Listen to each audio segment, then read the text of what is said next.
Hey, what is going on, everybody? Welcome to Upkick MMA, episode 244. I am Brennan. Bellator 293. This was the Marcelo Golm, Daniel James card. We are going to cover the prelims here. Okay, if you're looking for the main event, the main card, that's in the last video. This one, we're going to break down all the fights from the prelims, including Christian Edwards versus Rakim Cleveland, Mike Hamel, Nick Browne, Adam Piccolotti, Mandel Nallo, Pam Sorenson versus Sarah Collins. There are a lot of fights. Let's get to them. Let's get started. No dilly-dallying here. Let's get going. All right, real quick, though, let's dilly-dally a little bit. If you like this kind of stuff, subscribe to the channel so the next video is coming out. I'd really appreciate it. It means a lot to me. I do 2 or 3 videos every single week breaking down fights in Bellator, PFL, 1FC, all that good stuff. All right, let's get started. Christian Edwards taking on Rakim Cleveland. Okay, this fight... these prelims, honestly, there were enough finishes that it kept it somewhat interesting, but there was a lot of times where I was not bored isn't the right answer. It felt like work watching it. Let's put it that way. So it starts with Edwards doing a good job at kicking the legs. Edwards got the takedown with 3 minutes left in that first round. Edwards ended the round doing a lot of damage on top. I gave him that first round 10-9. Big right hand from Cleveland made Edwards back up. Lots of pressure from Edwards, but Cleveland was landing some good shots. This round it was a harder round to score, but I think Edwards did enough that round to end to win in the damage department in 2018. But none of that matters because both guys were really tired. Probably about 50-50. In this halfway through this final round, meaning that it was probably about tied as far as who's this round going to go to. But then Edwards got caught in a standing guillotine and taps to it, which was interesting to say the least. I think we have a clip of it here. Yeah, so he just gets stuck in this, and he cranks on it and gets his finish right there, just like that. He drops to the knees. It was kind of strange. I almost came out of nowhere, right? See, and that was right at the end of the fight, and that was the end of it. It was interesting to see it finish like that. I was not expecting that out of nowhere. But he was losing the fight, so it was good on Rakim Cleveland to get that finish. Edwards coming from a bigger camp in the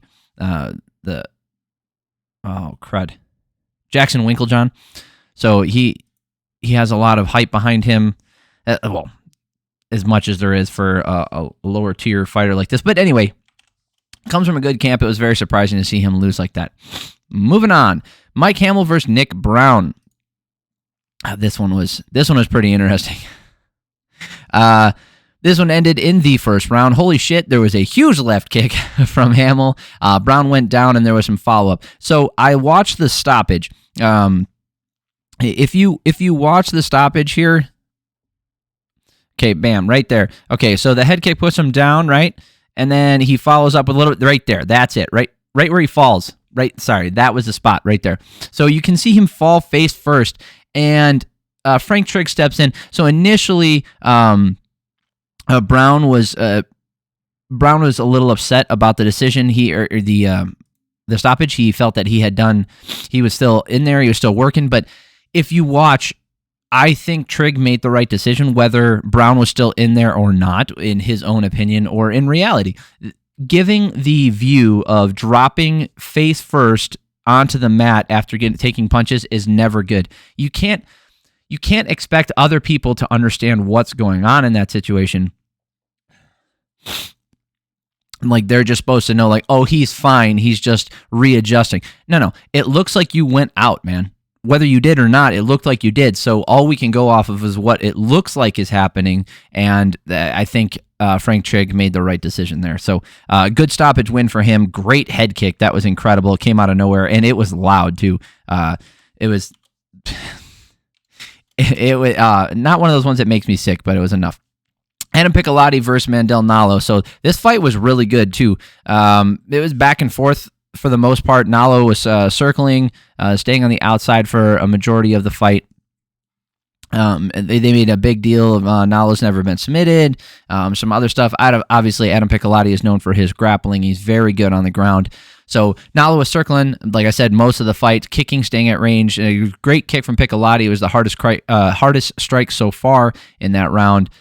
Piccolotti got a slam takedown twice, and then he took the back, getting the body triangle in. The round was close until Piccolotti took it to the ground, and then he ran away with that first round. So 10-9 for him. Nallo did a good job with those kicks, spinning, using stab kicks. There's a great question mark one. Piccolotti was able to get the takedown with 50 seconds left, but there wasn't enough. He wasn't able to hold on to it, and this second round was Nallo's. So I had it even, 19-19 going into the third. Piccolotti got the double leg takedown with 4 minutes left, took the back, and Adam Piccolotti kept working, stayed on the back the whole time, and got the rear naked choke finish. So that was a beautiful finish for him. He had it sunk in here pretty deep. You can see he puts it in, he gets it underneath there, and he tightens it up, and Nallo ends up tapping. So it was a great finish for Piccolotti here. That was great. It was a great fight. It was back and forth. It was interesting, fun to watch. I do recommend going back and watching that one if you did not see it. A lot of these fights, like I said, there were moments in here where I was watching it and I was it felt like a job, but then there's moments like this where it was exciting. All right, Pam Sorenson versus Sara Collins. This was a short fight as well.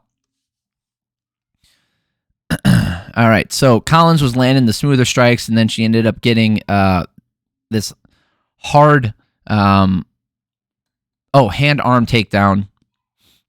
So she pulls her down to the ground. She trapped the arm and got the head crank with the scarf hold finish. Oh, the head and arm, not hand and arm. What an idiot. No hand arm, moron. So she ends up getting the the scarf hold finish here. You can see it here. She just puts a crank on it from this angle. She traps the arm in there and then pulls on the head, and it just hurt. This hurts real bad, and she ends up getting the sub finish here. Wait for it to pull in. There she goes. And then she's cranking on it. Traps the arm even deeper, and then pulls on it harder. Yeah. Ouchie, ouchie, ouchie. So, she looks like a fighter. She's got some decent skills. It'll be interesting to see her going forward.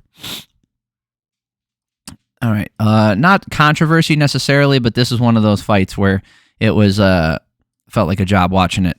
I'll tell you that much. Joey Davis versus Jeff Creighton.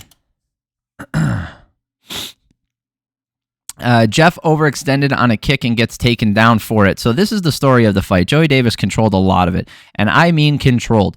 Right? He did nothing other than control. I don't even think I have any highlights from this one because there were none. So he held him down the entire time. Davis was in on a takedown. He was squeezing the body, but he did no damage. The round was a weird one to score. This first one was because Davis landed literally 0 shots. Absolutely 0, in my opinion. Especially when they're on the ground, he landed absolutely nothing. So I gave that first round to Creighton. Jeff landed some single shots, body kick, jab, but then ends up getting takedown with 3 minutes and 30 seconds left in the second round. They're stood up because of lack of activity on the fence. This happened multiple times. Davis with another takedown, right back up. Jeff landed some good elbows to the body in transition. He landed some downward elbows to the head during the takedown attempts. Another one of those rounds, Davis landed 3 shots on the ground, I think, total. I wouldn't give it to him either, so I had it 20-18 to Creighton. And again, Joey Davis was doing a great job of holding them down and controlling everything, but it was just strange. It was strange that he put out no other offense other than that. Davis on a takedown, no good. Then back up, and he back up and back in on another one, and he ends up getting it. So Davis was landing nothing. He landed absolutely nothing again. Jeff was landing elbows tight to the body, tight to the head. Jeff was landing framing elbows, so he would frame off and then land elbows in the clinch. They're separated again because Davis refuses to advance from position. I think Davis landed 1 punch in that last round, and then he pushed Jeff after the fight. What an idiot. He was just upset. I don't know why he was upset. Apparently, I was wrong. It wasn't 4 strikes that he landed. I'm sorry. I misspoke. It was 11. So 11 total strikes for Davis. They said it on the broadcast. I don't have the striking numbers in front of me, but he landed absolutely nothing, in my opinion. There was a split decision, but 2 of the judges got it right, and they gave it to Creighton. So here's the thing. I'm not against someone using their wrestling to their advantage. And when someone will say, oh, well, Colby Covington does this exact same thing. No, he doesn't. Watch Colby. He'll throw 30, 40 shots around on the ground. He'll throw 30, 40 shots when they're standing. He just nonstop volume, this guy. And yeah, he uses his wrestling to take you down. You get back up, he takes you right back down. But he's always striking. He's always advancing. He's looking for finishes. He's looking for neck cranks. He's looking to make you uncomfortable and put you in a worse position. Davis would get a takedown and held the body lock and squeezed him to death. That's all he did. He didn't do anything to try and advance and finish the fight. So if Creighton had landed no strikes from those positions, understandable. Obviously, Davis had the control and Creighton did nothing. So I would definitely give it to Davis in that circumstance. That is not what we had here. Creighton was very active on the side off his back, and he was staying in tight, landing a lot of good shots. I feel bad for Davis when someone like that comes in with such a dominant style and he essentially does exactly what he wanted to do, but he can't get the win because he's not freaking throwing offense out there. So I feel bad for him in that sense because he went out there and he dominated position and control, but he did no damage because you can't finish. Here's why. Real quick, and then I'll move on. When have you ever seen a body lock takedown with no amplitude, right? Just a trip takedown and a fight? You might be able to think of one or two in your head, but my guess is probably none.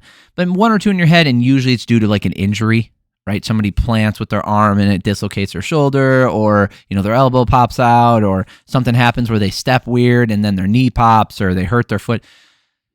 You're looking for an injury. But the takedown itself isn't really what's causing that, right? It's positional stuff in the other person. I mean, you definitely win that you didn't do anything wrong, right? You didn't do anything wrong, and you definitely win. But when have you seen strikes from the back end of fight? I can name a couple, and I can also name downward elbow. There was a couple fights that have been ended from downward elbows. So now, those are also very few, but it's more likely to finish a fight than someone holding on to your body. Just holding on to the body. That's all they're doing. They're just squeezing, just holding. I don't want you to move. That's not going to end a fight, man. You can't end a fight from there. And the thing is, whether he was trying to advance or not, he wasn't advancing. So you can blame Creighton, like, oh, well, he wasn't letting him advance. Well, like, no shit. Why would he want him to? So that's all. I just think Davis, obviously, going forward, if he starts moving his hands and giving up a little bit of control on the ground just to advance a little bit more and stay more active down there, I think he's easily going to beat a lot of these guys. Just his wrestling prowess is outstanding. Lucas Brennan versus Josh San Diego. I'm not going to do the joke. All right. Brennan was starting with kicks to keep distance, takes one right hand, and he was in on a takedown. He just wanted no part of it. And then Brennan, let's see here. Brennan taking the back, getting the body triangle, beating the backpack, and gets a rear naked choke. That was a really fast finish. Was this the one? Yeah, this is the one. Yeah, he used the backpack for a little bit. He gets on top of him, and then he gets the rear naked choke finish after he drops him to the ground here. Good finish for him, man. Great finish, lots of control. That's how you finish a fight with grappling. I'm not against grappling. In fact, I quite enjoy watching active grappling. The Katzenganu fight, not that I agree with the decision, but I enjoyed that, and that was a majority of grappling. And I thought it was relatively technical. Katzenganu put herself in bad positions, but she used technique to get herself out of those positions, and that was fun to watch. Her reversing those, taking and getting on top. I thought that was fantastic. Lance Gibson versus Vladimir Tokov. Vladimir Tokov, I believe, is one of the Fedor bros. This fight ended quick. Tokov landing, but getting countered hard. So Gibson was landing really well early. This fight did not last long, so it was very early. And then, holy crap, Tokov landed a jab that took him off balance, and then 2 shots to finish him up on the ground. Right there, that little quick one right here is a jab. The stiff jab as he moves in. Pop. And then 2-1. And another one. He finishes it up and gets the finish on the ground. Great win for him. Fantastic fight. It was as short as it was. It was a fantastic performance for Tokov. He's got some serious power if that guy can do that. All right. So this one, the name confused me. So Randy Field versus Ashley Cummins. Is it Field or Fields? Because they kept saying Fields during the broadcast, and her name is, there's no S in her name, right? We can see it. There's no S in her name. It says Field. But they kept saying Fields. I don't know. So anyway, neither woman was landing much on the feet. Cummins got the takedown. Field used the omoplata to get off the bottom. That was a good sweep there. It was fun to watch. And then, where are we? Right here. Okay. Cummins gets a takedown. Field, usually the blah, blah, blah. Sorry. I was pulling up the round by round stuff here. So not much damage either way. I gave the control time to Cummins. I mean, you could give it to Field, and I don't have a problem with it, but I would probably give that first round to Cummins. Okay. Second round here, the strikes from Randi were landing with more power, low kicks, straights, jabs, hooks. She isn't throwing a ton out there, but when she lands, it's more. When she was throwing more than Cummins, and when she was landing, even though it wasn't a huge differential, she did land slightly more, and when she did land, it landed with more pop. Definitely more power. Great example of a woman with athleticism outworking and damaging a lesser opponent. 19-19 in my opinion. Third round was a lot like the second. Field landing more damage. She was being taken down for a little bit, but Cummins did nothing with that takedown. So I gave the fight to Field 29-28. One of the judges gave it 30-27 in her favor. I had it 29-28. So that was the other two judges had it that way as well. Not upset about that. Decent judging there. And Field's good. I think she's a little on the older end. No, she's still young. She's still 32. Cummins is older than her. I thought Cummins was the younger one. Yeah, Randy Field is 4-1. She's doing really good. See how she handles a step up in competition in Bellator. See if she can hang with the big girls here. All right, Brandon Carrillo versus Bryce Meredith. There's no pictures of him, so I don't even need to pull that one up. Bryce with the takedown early against the cage, continues to work, get takedowns again and again. The entire round is Bryce, just staying heavy on top. I almost had a 10-8 there. There was no offense from Brandon. I didn't see anything from him. Takedown right away. Bryce start the second round. He gets the back. Ow. Sorry. They get back up. He gets back down. He works for the arm triangle, but then he ends up going to the back and getting the rear naked choke finish. So, again, real strong finish from here. Bryce Meredith doing a great job. I just didn't see Brandon doing anything this entire fight. He gets a submission finish. So, good on him. All right, we got one more fight to talk about here. Uno más. Maria Henderson versus MacKenzie Stiller. So this one has a little bit. There's no pictures of him. That's great. But anyway, Maria Henderson obviously is not obviously, but she is the wife of Benson Henderson. And there was a nice right hand from Stiller as Henderson was using the kicks. Maria was leading and landing well, but Stiller caught a kick and landed a right hand and got it to the ground. Maria on one leg, so she was attempting either a sweep or to go for the leg or do something, and Stiller was just landing a ton of ground and pound. So whether she was going for a knee bar or a heel hook or ankle lock, whatever it might be, she was trying to attack the leg for something, and she just stayed tight on the leg and just was getting pounded. Bryce works to the back and ends up getting the rear naked choke finish. So, wait, no, she doesn't. Stiller got the mount, and then she ends up getting the armbar, not the rear naked choke. I read the previous notes, moron. Yep, right here, and she gets the armbar finish. Good on her. Oh wait, that was her Bellator debut. That's what it was. What a debut, I wrote down. Yeah, what a great debut. So that is it. That is all of the prelim fights for Bellator 293. Like I said at the top, if you are looking for the main card in the main event, that will be in the last video. I'm probably going to do PFL this weekend. I don't know yet, but I'm looking to do the PFL this weekend, and I'm planning on putting out a video about WrestleMania tomorrow, hopefully. So stay tuned for that. Subscribe to the channel so the next video is coming out. I appreciate y'all for stopping by. It means a lot to me. Thank you so much. If this is the only video you watch this weekend, interesting choice, but thank you for spending your time here. It means a lot. I love you guys. Have a great week.